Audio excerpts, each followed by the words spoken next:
Hola, ¿cómo están? Bienvenidos a una nueva clase de problemas del desarrollo. En esta oportunidad abordaremos el capítulo número 5 del manual y el práctico correspondiente a dicho capítulo. Como hacemos siempre, la clase estará dividida en dos momentos diferentes. En la primera parte analizaremos algunos conceptos que consideramos importantes para la resolución de los ejercicios prácticos, aunque se supone que ustedes ya los abordaron en la clase teórica y además en la lectura correspondiente de dicho capítulo. En la segunda parte de la clase analizaremos los ejercicios del práctico número 5 y además trataremos de generar algunas reflexiones para que los oriente en la resolución de dichos prácticos. Bien, en primer lugar, quiero remarcar que el desarrollo siempre se produce sobre cierta base territorial que constituye el ámbito natural donde se genera la interacción social y donde se configuran los procesos políticos, económicos, culturales y donde además se concreta la relación específica entre las sociedades humanas y la naturaleza. El territorio, siempre cuando hablamos de desarrollo, tenemos que considerarlo como algo más que la simple delimitación geográfica y física del territorio, valga la redundancia. El territorio en esta oportunidad es más bien una construcción social e histórica.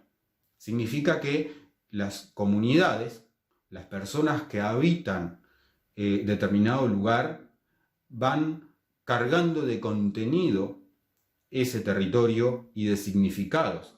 El espacio sobre el cual ellos viven y desarrollan sus múltiples actividades tiene un significado y una valoración por parte de la población, ¿ah? Así que no es un simple escenario físico independiente de los procesos que ocurren dentro de dicho espacio, ¿tá? Así que el territorio es algo construido social e históricamente, ¿tá? Cargado de contenido y de significado. Por otro lado, quiero hacer referencia a la distinción que hace Sergio Boissier, un autor que aparece por allí en el capítulo mencionado en varias oportunidades. Boissier diferencia entre lo que es el desarrollo territorial y el desarrollo local. Según el autor, en muchas oportunidades estos dos conceptos suelen ser utilizados como sinónimos, pero hacen referencia a cosas diferentes, aunque por supuesto están relacionados. El desarrollo territorial, en primer lugar, es el contenedor, ¿sí?, en tanto que espacio, contenedor de los procesos de desarrollo, ¿tá? Por lo tanto, hace énfasis el desarrollo territorial en el espacio y no tanto en el contenido. Dice el autor que el desarrollo territorial refiere más bien a la escala, por lo tanto, de los procesos de desarrollo. La escala territorial, ¿sí?, a lo pequeño, a lo mediano, podríamos decir, si pensamos en el ámbito nacional, y a los grandes procesos de desarrollo que suceden a nivel regional o mundial, ¿tá? Pero entonces el énfasis está en el contenedor. Por otro lado, el desarrollo local como concepto hace referencia y énfasis más bien en el contenido, en las cosas, en los procesos que suceden dentro de un determinado espacio geográfico, pero entonces la esencia, la sustancia, son los procesos, las interacciones que ocurren allí, ¿sí?, siempre tendientes, por supuesto, a la mejora de la calidad de vida de una determinada comunidad, ¿tá?, o población. Así que desarrollo territorial, más bien el contenedor. Desarrollo local, más bien es el contenido. ¿tá? En este sentido, dice Boissier, el desarrollo local no se limita específicamente a una escala de desarrollo puntual, ¿sí? Es decir, no se limita a lo pequeño, porque siempre que pensamos en el desarrollo local, o casi siempre, pensamos en las pequeñas localidades, en los procesos que suceden en los pueblos pequeños, en las ciudades, en los barrios, ¿tá? Generalmente la tendencia es eso, es inmediatamente en lo que pensamos cuando hablamos de lo local. Sin embargo, dice Boissier que el desarrollo local puede ser considerado local en diferentes escalas.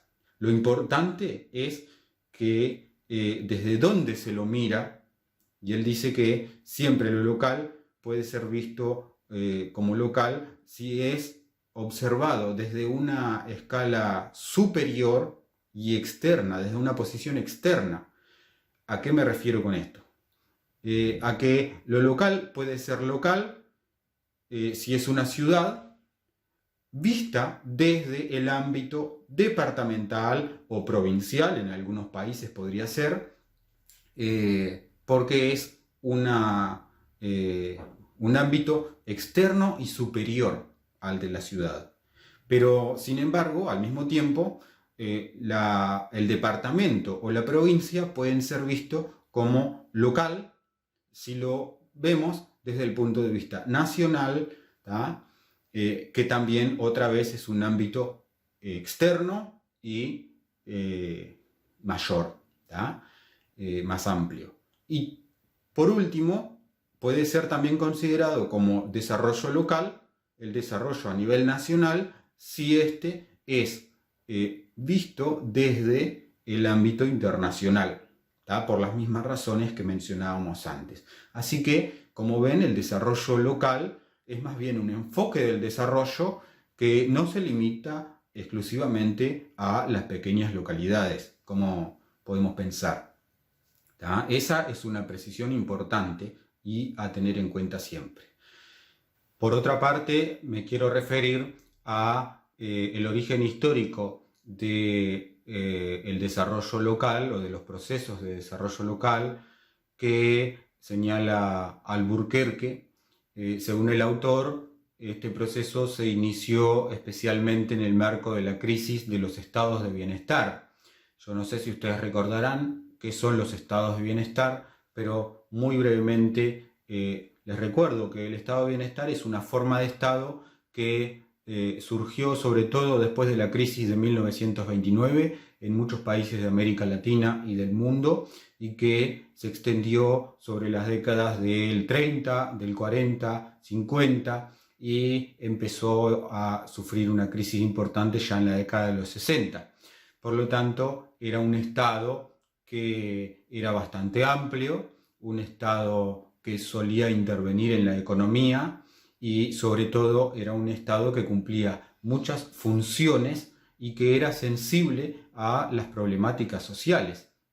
Por eso lo de estado de bienestar era un estado que se preocupaba por el bienestar de la sociedad. Por lo general se lo suele comparar o oponer a lo que es el estado liberal, que es un estado pequeño que se deslinda de todas esas funciones y que por lo tanto deja en manos de los privados los servicios y la iniciativa en general. Así que Alburquerque lo que plantea es que la crisis del estado de bienestar genera cierto vacío en ese momento. Estamos hablando de la década del 60, década del 70 aproximadamente, y ese vacío que deja el estado de bienestar se produce debido a que las nuevas políticas públicas que se empiezan a desarrollar no tienen en cuenta la dimensión territorial y el ámbito local, y por lo tanto pierden eficacia y no alcanzan a resolver los problemas de la comunidad, porque no son estados que estén tan presentes para resolver y para sensibilizarse sobre los problemas de la sociedad. Así que las nuevas formas de Estado neoliberales que vienen a continuación del estado de bienestar, son modalidades que empiezan a generar otro tipo de políticas públicas menos focalizadas y que son muy generales. Por lo tanto, se pierde las especificidades locales de cada uno de los territorios. Y en este sentido, muchas veces la solución que se encontró fue que los estados nacionales empiecen a llevar adelante procesos de descentralización, ¿tá? De tal manera que muchas de las funciones que antes cumplía el Estado Nacional pasan a manos de otras escalas de gobierno, por ejemplo, en el ámbito departamental, provincial o estadual, según el país del que estemos hablando, pero por lo tanto surgen nuevas formas de gestión pública que atienden un poco más a la proximidad, ¿no?, de estos gobiernos de escalas menores, digamos, con la población, ¿tá? E incluso dice Albuquerque que en muchas oportunidades la propia sociedad o comunidad, ante la ausencia y el vacío del Estado, comenzó a desarrollar iniciativas de desarrollo local que involucraran a distintos actores, en definitiva, que tuvieran incidencia importante sobre los procesos de desarrollo en un determinado territorio. Y bueno, esos actores podían ser tanto locales del lugar como externos, pero que estarían involucrados con lo que sucede. Y bueno, uno de los actores podría ser también el Estado Nacional, pero no exclusivamente, ¿tá? Así que ese es un poco el contexto histórico en el que surgen los procesos de desarrollo local y que luego comienzan a teorizarse también en el campo de la disciplina del desarrollo. Bien, a continuación, para continuar con el mismo autor, con Albuquerque, vamos a analizar un esquema que el autor presenta por allí en el capítulo 5 sobre los 8 ítems o requisitos que deben cumplir los países latinoamericanos por lo menos, pero esto podría ser un poco más extensible también a otros lugares, para que se produzcan los procesos para que se pueda producir un proceso de desarrollo local, ¿tá? Son 8 características o requisitos que deben existir en los países latinoamericanos para que pueda producirse un proceso de desarrollo local. Como ustedes pueden ver en la imagen, dentro de los elementos que menciona Albuquerque tenemos entonces, en primer lugar, la movilización y participación de los actores locales, que los distintos actores sientan no solo la necesidad, sino el deseo de involucrarse en los procesos de desarrollo. Esto de la movilización y la participación es uno de los mayores obstáculos que por lo general se suele observar. Todos ustedes conocerán instancias de desarrollo comunitario donde se solicita a la gente la participación y muchas veces los distintos actores no acuden a los llamados o van las primeras veces y después dejan de involucrarse. Por lo general sucede cuando sienten que lo que se está llevando adelante no tiene ningún tipo de beneficio para ellos. Entonces los actores se movilizan y participan motivados por sus intereses. Así que eso hay que tenerlo en cuenta.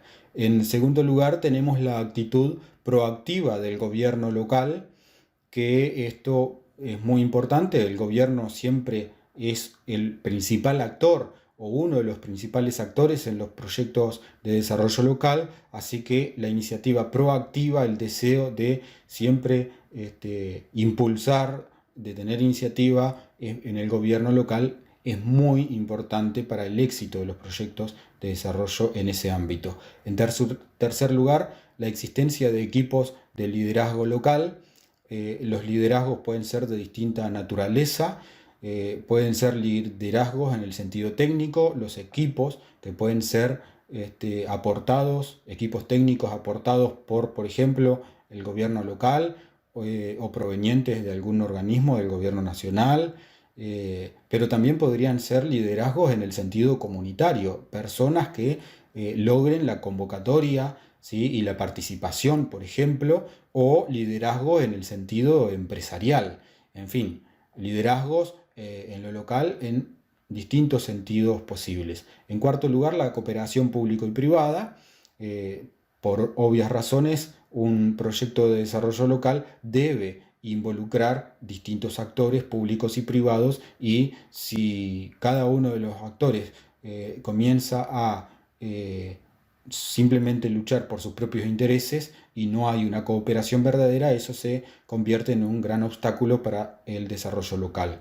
En quinto lugar, tenemos la elaboración de una estrategia territorial de desarrollo, ¿tá? Cuando hablamos de estrategia territorial del desarrollo, básicamente hacemos referencia a lo que analizábamos antes en este mismo video, teniendo en cuenta el territorio como el espacio natural en el que se desarrollan las interacciones sociales y que por lo tanto está cargado de significados y se construye histórica y socialmente. Por lo tanto, si no tenemos en cuenta estas características del territorio, no va a ser una estrategia exitosa. En sexto lugar, tenemos el fomento de microempresas y pymes, así como la capacitación de sus recursos humanos.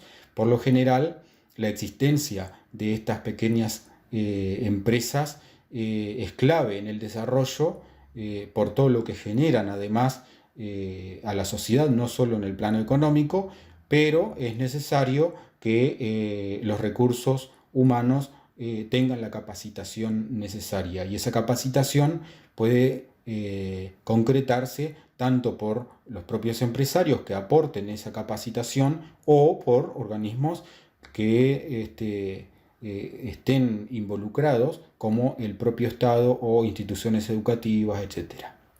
En séptimo lugar, tenemos la coordinación de programas e instrumentos de fomento. Esto se debe a que muchas veces existe muchos recursos disponibles que surgen a partir de distintos programas porque provienen de organismos diferentes, de distintos niveles, digamos, y si no están coordinados todos estos esfuerzos, ¿no?, provenientes de estos programas y políticas, entonces eso va a ser un obstáculo. Siempre la coordinación de todos estos recursos es clave. Si no, se producen, por ejemplo, superposiciones en algunos casos de competencias, de recursos que son aportados por órganos diferentes y carencias en otros ámbitos por el desconocimiento también de la existencia de algunos recursos que no son tenidos en cuenta cuando en realidad hay algunos de los actores que pueden aportarlos.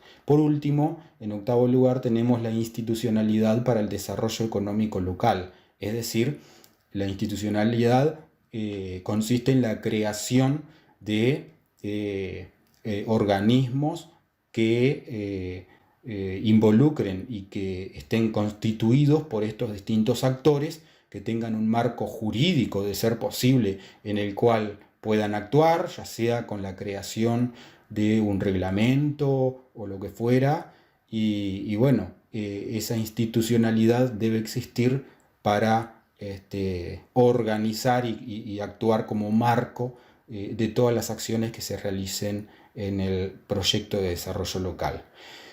Una última aclaración sobre este punto es que estos elementos, aunque allí aparecen numerados, no necesariamente tienen que darse en ese orden, ¿tá? No existe un orden entre estos elementos, simplemente tienen que estar presentes en algún nivel, porque obviamente cuando nosotros analizamos una determinada localidad o proyecto de desarrollo, vamos a notar que estos elementos quizás están presentes, pero algunos de ellos muy desarrollados y otros muy poco desarrollados, ¿tá? O de todos estos elementos a veces están la mayoría, casi todos, y falta alguno. Entonces, para que un proyecto de desarrollo local sea exitoso, hay que contemplar todos estos elementos.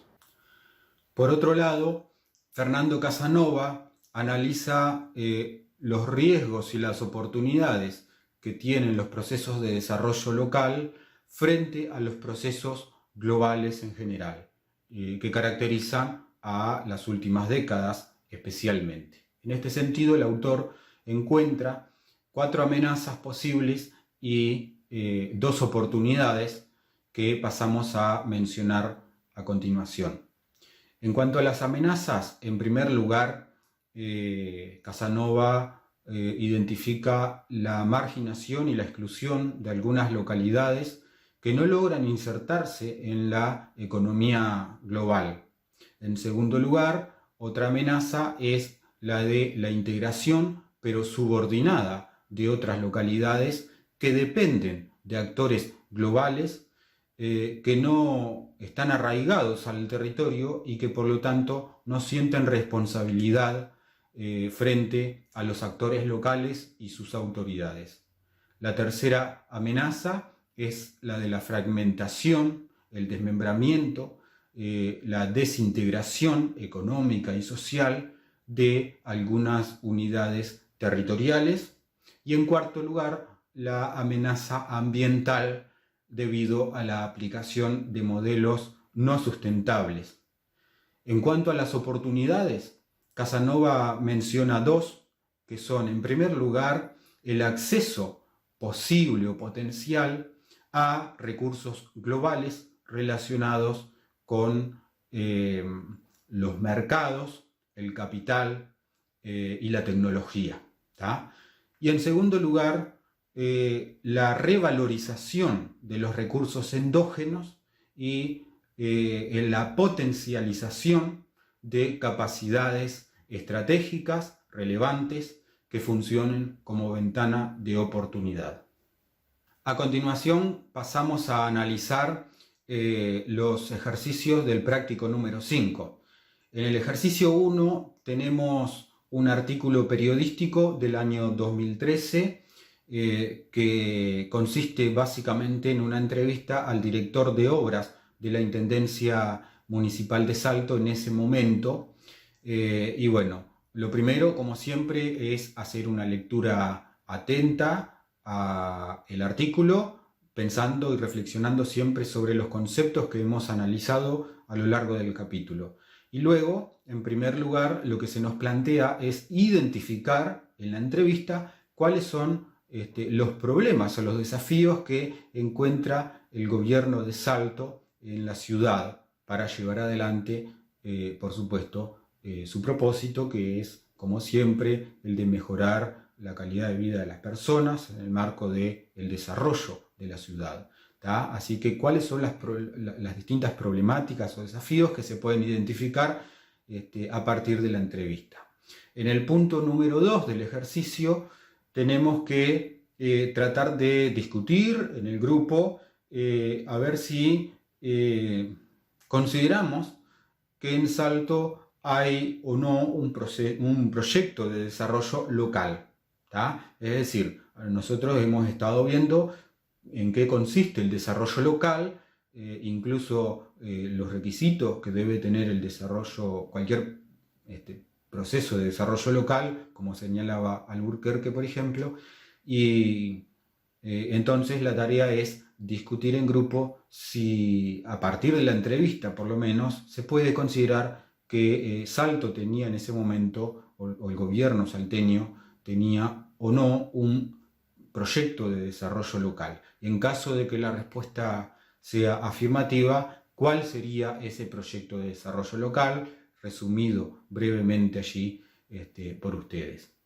Y por último, en el tercer punto, básicamente lo que tienen que hacer es analizar las distintas obras que se mencionan en el artículo y ver la relevancia, la importancia que pueden tener estas obras desde el punto de vista del desarrollo para los distintos actores mencionados allí en el artículo o no, ¿tá? Distintos actores de la comunidad salteña, de las zonas de la ciudad donde se realizan esas obras, ¿cuál sería el impacto que tendría sobre estos actores? ¿Tá? Las ventajas y las desventajas que pueden tener la concreción de esas obras, algunas de las cuales se menciona entonces que estaban en desarrollo y otras a realizarse en el futuro. Pasamos ahora a analizar el ejercicio número 2 del práctico 5. En dicho ejercicio tenemos en primer lugar un artículo de una revista internacional que hace referencia a que Uruguay está dentro de los 20 mejores países para vivir en el mundo, ¿tá? Y junto a al artículo de la revista nos presenta una tabla con un ranking de países en el que se encuentra Uruguay y donde podemos observar además distintas variables con los respectivos valores que asume cada uno de los países y que pasamos a analizar a continuación. En el presente cuadro vemos entonces una lista de países. Uruguay aparece allí marcado con color gris y tiene un resultado final de 75 puntos. Los países que están por debajo de Uruguay en este ranking, que por supuesto no está completo, solo aparecen los primeros países, se encuentra por ejemplo Hungría, Portugal y Lituania, todos por encima de los 70 puntos, y podemos encontrar dentro de los países de la región, como ustedes pueden apreciar en la lista, Uruguay es el único que aparece, ¿tá? Dentro de América Latina, ¿tá? Allí tenemos distintas variables como el costo de vida. Uruguay tiene 60 puntos, ocio y cultura, Uruguay tiene 72, economía 52, medio ambiente 72, libertad 100, vean ustedes ese valor, Uruguay tiene 100 puntos en libertad, es puntaje perfecto, pero vean que también ese puntaje se repite en la mayoría de los países. En salud tenemos 76 puntos, en infraestructura 64, en riesgo y seguridad también tenemos 100 puntos, pero si ustedes pueden ver, todos los países hacia arriba también tienen 100 puntos. En clima 93, eso es un elemento bastante favorable, y el resultado, la combinación de todos los anteriores, entonces tenemos el promedio 75.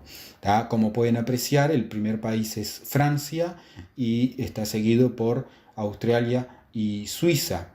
Estados Unidos, que quizás podemos pensar que es uno de los principales países, lo tenemos recién ubicados como en 8º lugar.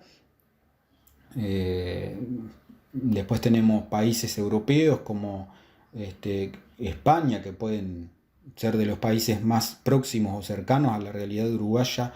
Lo tenemos no muy lejos, tiene solo un punto en la globalidad por encima de Uruguay.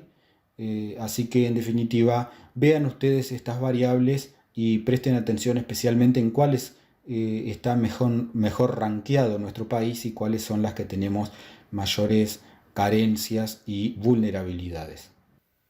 A continuación pasamos a analizar el punto número 1 del ejercicio, que nos solicita discutir en grupo y plantear cuál sería el efecto que genera la publicación de dicho artículo en un medio internacional, cómo afecta eso a Uruguay en el marco de los procesos de globalización que se desarrollan en los últimos tiempos.